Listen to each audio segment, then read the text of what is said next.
prasastianipun Dik Mate. Nuwun sewu, sakniki hitungane mboten perkara guru njlomprongke murid. Ning hitungane sampeyan niku nuwun sewu ngeyup wonten pundi? Ngeyup wonten negara Ngastina.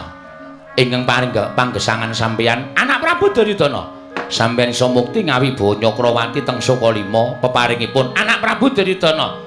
Sampeyan tau tate disumpah minangka dadi nayaka Ngastina. Nate tegesipun sampeyan lahir batin mbelani negara Ngastina. Lho, mesti kemawon. Kenging menapa sampeyan ora kersa ngaturake bapatining Pandhawa?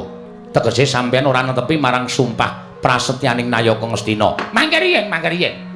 Nek perkara sumpah prasetyanipun ingkang ingkang Raka pun Begawan Durna menika kula netepi Dik Mate. Ning nuwun sewu lho, menika mboten wonten gandeng cenengipun kaliyan nayaka. Jejer kula minangka gurunipun para Pandhawa. Mila mboten sampun ngantos dipun campur aduk kudu